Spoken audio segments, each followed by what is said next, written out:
తిరుమల ఏడుకొండల యొక్క పవిత్రత, అలాగే గతంలో జరిగినటువంటి జీవోల వివాదం ఇప్పుడు మళ్ళీ రాజకీయంగా చర్చనీయాంశంగా మారుతోంది.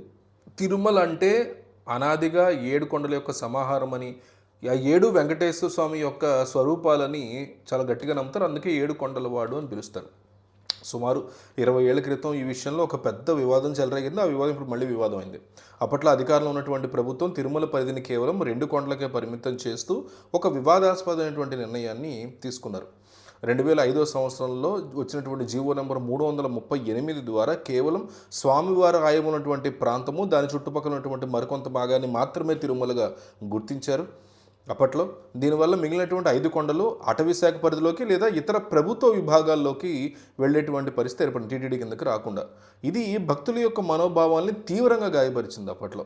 సో 7 కొండల పవిత్రత, చారిత్రక వాస్తవాలు, ఈ నిర్ణయం వెనుక లోతైనటువంటి కుట్ర ఉందని, మిగిలినటువంటి 5 కొండల మీద అన్యమత ప్రచారానికి లేదా ఇతర నిర్మాణాలకి అవకాశం కల్పించడం కోసమే ఇవన్నీ చేస్తున్నారు అని పెద్ద ఎత్తున విమర్శలు వచ్చాయి గట్టిగా అప్పట్లో రాజశేఖర రెడ్డి మీద. అప్పుడు ఆయన సీఎంగా ఆయన ఉన్నప్పుడు ఆయన ఇచ్చేటువంటి జీవో 338.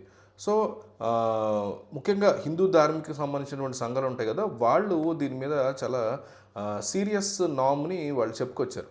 అదేంటి, వెంకటేశ్వర స్వామి కోసం ఉన్నటువంటి ఇది కదా, దీని మీద మీరు జీవో 338 ఎట్లా ఇస్తారు అనేసి వాళ్ళు దాన్ని పీఠాధిపతులు కానీ సామాన్య భక్తులు కానీ రోడ్ల మీదకి వచ్చి పోరాటం చేసినటువంటి పరిస్థితి ఉంది అప్పట్లో. సో తిరుమల అంటే కేవలం 2 కొండలే కాదు, శేషాద్రి, నీలాద్రి, గరుడాద్రి, అంజనాద్రి, వృషభాద్రి, నారాయణాద్రి, వెంకటాద్రి, ఇలా 7 కొండలు కలిసి ఉంటేనే అది పవిత్ర క్షేత్రం అవుతుంది అని వాళ్ళు గట్టిగా నినదించారు.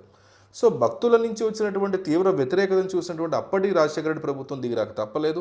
దాదాపు 2 సంవత్సరాల పోరాటం తర్వాత 2007లో ప్రభుత్వం తన పాత నిర్ణయాన్ని వెనక్కి తీసుకుంది. సో కొత్తగా జీవో నెంబర్ 746 విడుదల చేసి 7 కొండల ప్రాంతం మొత్తాన్ని కూడా తిరుమల తిరుపతి దేవస్థానం పరిధిలోకి తెస్తూ దాన్ని పవిత్ర క్షేత్రంగా ప్రకటన చేసేసింది. ఓకేనా, ఇది జరిగింది. ఇక్కడ 2 మిస్టేక్స్. దీన్ని మళ్ళీ చెప్తా, 2 మిస్టేక్స్ అని చెప్తా. దీన్ని మళ్ళీ ఒక క్రైస్తవ సభకి వెళ్ళినప్పుడు నారా చంద్రబాబు నాయుడు ఆ ఎలక్షన్స్ టైంలోనే, అంతకుముందు ఆ పీరియడ్ ఆఫ్ టైంలో, ఆ 10 ఏళ్ళ 5 ఏళ్ళ 2 ఏళ్ళ పీరియడ్లో క్రైస్తవ సభలో ఉన్నప్పుడు, సో దీని మీద ఏంటంటే క్రైస్తవులు కూడా కొంతమంది అక్కడ చర్చ్ కట్టేటువంటి ప్రయత్నాలు చేశారంటారు. 7 కొండల్లో 5 కొండల దగ్గర ఎక్కడో. సో దాని మీద అంటే 5 కొండలు 7 కొండలు కాదు, ఇవి 2 అని ప్రకటించినప్పుడు హిందువుల్లో ఎట్లా అయితే వ్యతిరేకత వచ్చిందో, ఇవి 2 కాదు 7 కొండలు కూడా అవే వాళ్ళవే అని దేవుడికి సంబంధించినవి అన్నప్పుడు క్రిస్టియన్ మతస్థుల్లో కూడా అదే రకమైనటువంటి వ్యతిరేకత వచ్చింది. ఇక్కడ మేము కట్టుకుంటాం, ఇక్కడ మేము చర్చ్ ప్లాన్ చేసుకున్నాం అన్నట్టు. సో దీన్ని ఓట్లని క్యాష్ చేసుకోవడం, ఎట్లా అయితే హిందువుల ఓట్లు పోతాయి తమకని భయపడుతూ వైఎస్ రాజశేఖర రెడ్డి కాంగ్రెస్ ఇచ్చినటువంటి జీవోని క్యాన్సిల్ చేసి కొత్త జీవో దాన్ని రెక్టిఫై చేస్తూ ఇచ్చింది 7 కొండలే అని, ఫస్ట్ 2 కొండల తర్వాత 7 కొండలని, దీన్ని క్యాన్సిల్ చేస్తాను నేను సీఎం అయితే అంటూ వీళ్ళ ఓట్ల కోసం ఈయన చేసినటువంటి ప్రకటన అనమాట. ఒక సీఎంగా ఉన్నప్పుడు రాజశేఖర రెడ్డి చేసినటువంటి తప్పు మీద హిందువులు తిరగబడితే దాన్ని సరి చేసుకుంటూ ఆ ఓట్లు పోతాయని ఆయన చేస్తే, దీన్ని సరిచేశారు కదా, దీన్ని సరిచేసిన దాన్ని మళ్ళీ నేను వెనక్కి తిప్పిస్తాను, రివర్స్ చేస్తాను దీన్ని అని వాళ్ళ ఓట్ల కోసం చంద్రబాబు నాయుడు చెప్పినటువంటి మాట. ఇక్కడ ఈ విషయాన్ని చెప్పకుండా YS Jaganmohan Reddy direct GO first 333 ఇచ్చి తర్వాత దాన్ని రెక్టిఫై చేస్తూ కొత్త జీవో ఇచ్చారు 746. అసలు 746కి ముందు జరిగిన 333 గురించి వైఎస్ జగన్మోహన్ రెడ్డి ప్రెస్ మీట్లో చెప్పకుండా అసలు 2 కొండలు ఉన్నదాన్ని 7 కొండలు చేసిందే మా ఫాదర్ అని చెప్పి ఆయన చెప్పుకోవడం. చెప్తున్నాగా, రాజకీయ నాయకుడు తెల్లారి లేచిన దగ్గర నుంచి ఓట్ల కోసం, ఇదొక్కటే రీజన్, పదవి కోసం అబద్ధాలు చెప్తానే ఉంటాడు.